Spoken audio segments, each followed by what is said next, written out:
When my mother-in-law was asked if I would be preparing the New Year's meal, she responded with a dramatic wave of her hands and a burst of laughter. Absolutely not. That's impossible. My daughter-in-law can't cook to save her life, she exclaimed, proudly calling me the hopeless housewife who couldn't even manage a New Year's feast. She declared herself the sole authority in the kitchen.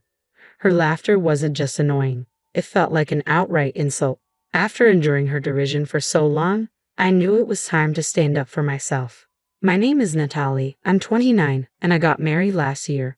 As a full-time housewife, I take pleasure in cooking, and thankfully, my husband isn't too picky. Anything edible seems to satisfy him. He's a kind man, and we live in a beautifully renovated home with a dream kitchen, complete with a large island. It should have been the perfect setup, but there's always been one persistent issue. My mother-in-law.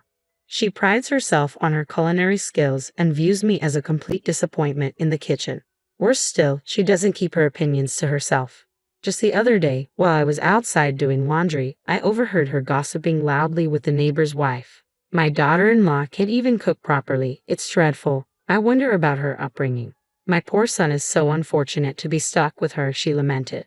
Each word felt like a thorn piercing through me. It was bad enough to endure her critiques of my cooking, but to hear her belittle my family was completely unacceptable. I realized I couldn't let this continue. It was time to take a stand. I've always held my parents in high regard, cherishing the countless lessons they taught me. Unfortunately, my mother-in-law never bothered to understand or appreciate those values. Instead, she chose to belittle me at every opportunity. Today was just another chapter in her ongoing series of critiques, her biting remarks echoing throughout the neighborhood. She doesn't even know how to season food properly. If I don't cook, there's no flavor at all. Why did my son have to marry someone like her? The neighbors chimed in, adding fuel to the fire with their jabs, questioning why she hadn't taught me herself. I muttered under my breath, enough is enough. I wish they would all just stop. My hand gripped a glass so tightly that it cracked.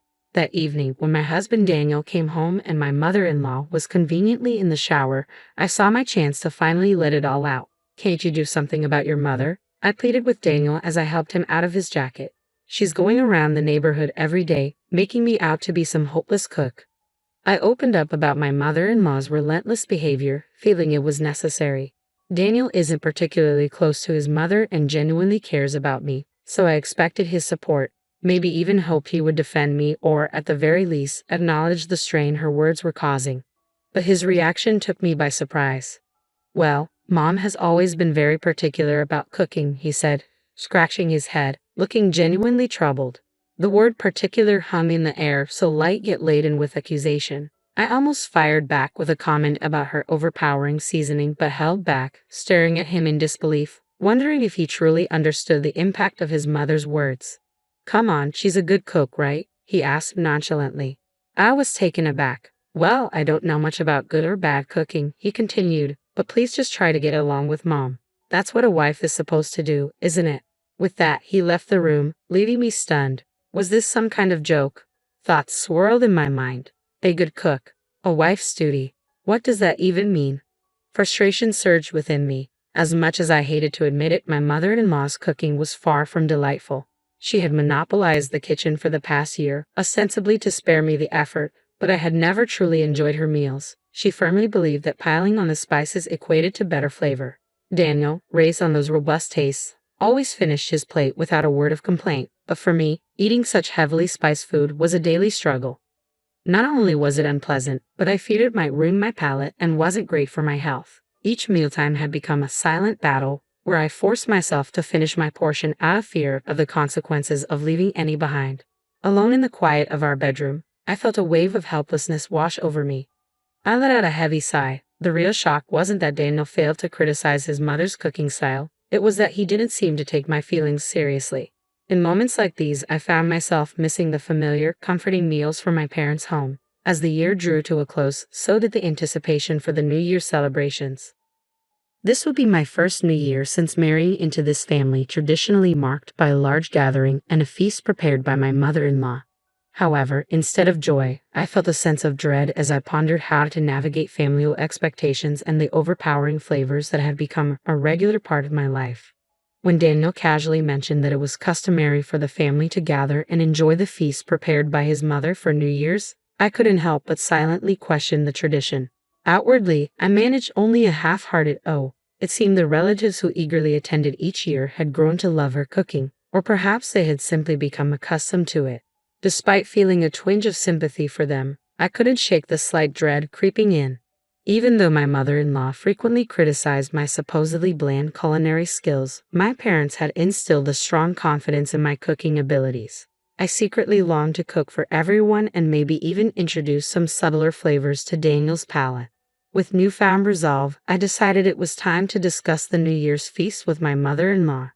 As she bustled around the kitchen, pulling out large plates and pots, I seized the moment. "I'd like to help with the New Year's feast," I ventured, hoping to contribute to the upcoming celebration. But as she turned to face me, her expression was one of immediate dismissal. "Natalie, you can't even cook properly. How can you prepare food for the New Year's celebration? We'll have not just our family, but all the relatives over. You know that, right?" she retorted. "But I'm part of this family now. It's my duty as a wife to contribute," I insisted, determination rising within me. I argued, my voice laced with desperation, but she simply shook her head. "Do you want to create an awkward atmosphere for the new year? Everyone comes expecting my cooking. We can't disappoint them. Please, if you understand, don't interfere." Frustration bubbled within me as I watched her dismiss my offer, turning back to her preparations. When New Year's Day arrived, the house quickly filled with about 20 relatives, more than I had anticipated, many of whom I hadn't seen since the wedding. As each guest arrived, I greeted them warmly, ushering them into the spacious dining room that had once overwhelmed me when I first moved in. The unusually large room buzzed with energy, perfectly suited for such gatherings. Meanwhile, my mother-in-law was already deep in conversation with the arriving relatives, taking center stage in the kitchen and being the heart of the celebration. During the festive preparations, a relative curiously asked, "By the way, is Natalie preparing the feast this year?" My mother-in-law waved her hands dismissively and laughed. "That's impossible. My daughter-in-law can't cook at all. She's a hopeless housewife who can't even manage a New Year's feast. I handle all the cooking around here," she declared. Her laughter sounded harsh and unwelcoming. It was not a light-hearted joke, but a pointed insult directed at me. At that moment, I reached my breaking point. "Mother-in-law, please let me prepare the New Year's feast this time. If it doesn't turn out well, you can always make a palate-cleansing dish," I suggested, breaking the tense silence that ensued. After a brief pause, the room began to buzz with whispers from the relatives.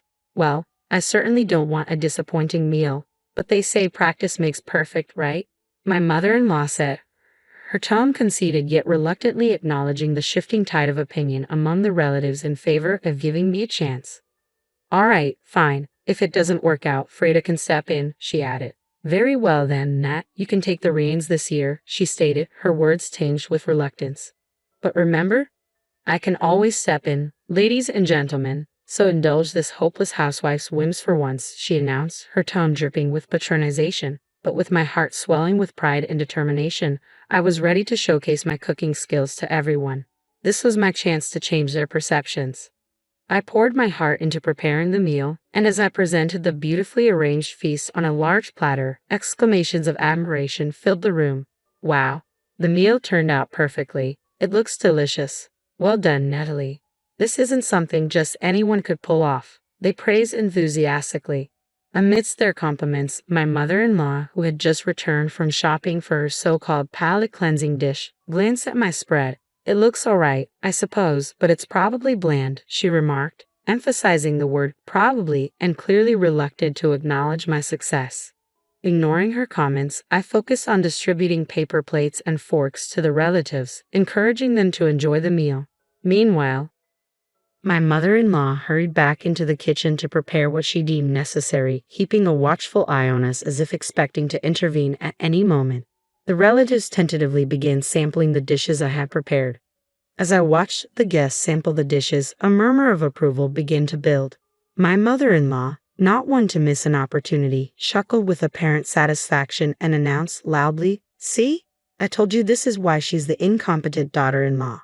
She turned to the crowd, adding, "You don't need to force yourselves. I'll prepare the palate-cleansing dish right away." Tone dripped with triumph, as if she expected to salvage what she assumed would be a culinary disaster. However, Her satisfaction was quickly overshadowed by the sounds of genuine delight coming from the dining room. This is the first time I've tasted New Year's food this delicious. It's like something from a fancy hotel. Natalie, where did you learn to cook like this? Exclaimed one of the relatives, their praise electrifying the atmosphere. Amidst the lively crowd, my mother-in-law stood momentarily stunned into silence by the unexpected approval. With everyone's attention now on me and none on her, I felt a surge of confidence. It was the perfect moment to reveal my background. I grew up in a family that is deeply passionate about food. I began, my voice steady and clear. My family owns a renowned French restaurant celebrated for its authentic cuisine and even recognized in the Michelin Guide. My father is the fifth generation overseeing culinary operations, and my mother, from a long lineage of chefs, supports him wholeheartedly. From a young age, I absorbed the art of cooking by observing my parents, honing my skills as they expertly crafted every dish. By the time when I was in upper elementary school, I earnestly learned the art of cooking from my parents. Although my brother is poised to inherit the restaurant, the culinary knowledge they passed down remains a deep source of pride for me. This revelation shifted the atmosphere in the room, further cementing my newfound respect among the relatives and leaving my mother-in-law to contemplate the unexpected turn of events. As the room buzzed with impressed voices, I felt a profound connection to my heritage, finally proud to share my true culinary roots. That's why I found it impossible to tolerate my mother-in-law's dismissive remarks and actions that undermined my skills. To her, dismissing my cooking was akin to denying my parents' legacy and the restaurant that had been a cornerstone of our family for generations. I had mentioned this before I got married, but it seemed to have fallen on deaf ears. My mother-in-law often treated me condescendingly, viewing me as just the daughter of a quaint countryside restaurant. Daniel, largely indifferent to culinary nuances, probably couldn't differentiate between a family-run establishment and authentic French cuisine. I sometimes questioned why I had married into this family, a thought I muttered under my breath as I turned to the sound of someone calling my name, meeting the gaze of several pairs of expectant eyes. We have seconds. I want more. Despite the generous portions I had prepared, everything had been completely devoured. A wave of happiness washed over me, and I felt tears welling up. Receiving praise for my cooking should have felt routine, something I had known before marrying, yet over the past year, I seem to have forgotten that sensation entirely. Yes, I'll prepare more right away, I declared, renewed determination surging through me as I hurried out of the room. As I passed by my motionless mother-in-law, I noted that she had, after all, brought some ingredients, despite her earlier criticisms. Mother-in-law, I'll use these ingredients, I announced, but she offered no reply. The groceries sat untouched in the kitchen as I reached into the supermarket bag to inspect its contents. Just then, 4 women entered the kitchen. Could you teach us how to cook too? One of them asked, their faces eager with anticipation. I glanced up to see them lined up before me, their ages varying from my own to that of my mother-in-law's. This unexpected request bolstered my confidence. Here was a chance not just to share my heritage but also to foster a bond over our mutual love of cooking, transcending generational and family boundaries. It was a moment of validation, a chance to demonstrate the depth of my skills and the rich culinary legacy I carried. As I looked into their eyes, each gleamed with the same eager curiosity. The food was amazing. We'd love to learn from you, they enthused. Hearing those words ignited something within me. I had never considered teaching cooking before, but witnessing their admiration awakened a newfound desire to share my knowledge. With a smile, I gladly agreed to teach them, and the room erupted with excitement. The group began animatedly discussing how they would impress their husbands by honing their cooking skills. Thus began an impromptu cooking class. My mother-in-law watched us from a distance, her expression unreadable as she silently tidied up. As we concluded the class and the dishes were served, they were met with enthusiastic praise. I must admit, Grace's cooking can be a bit too salty for my taste, but Natalie's dishes are delicate and refined, truly professional French cuisine. Jennifer, one of the participants, beamed with joy at the recognition. Feeling a mix of pride and unease, I offered a faint smile to my mother-in-law, but she remained focused on cleaning, undisturbed by the ongoing praises. Just as I pondered how to ease the tension, Daniel stepped in with a decisive statement. I actually prefer Natalie's cooking.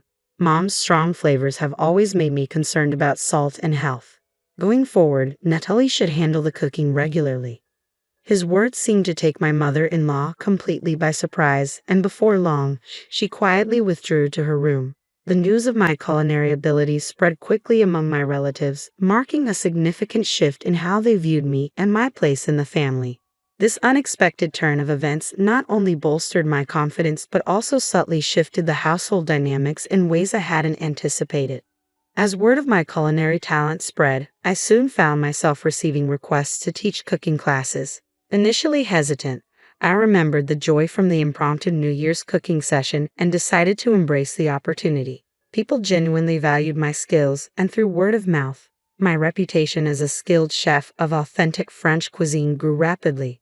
Before I knew it, I was featured in media outlets and celebrated as a housewife renowned for her cooking. Requests for my classes began pouring in from all over the country.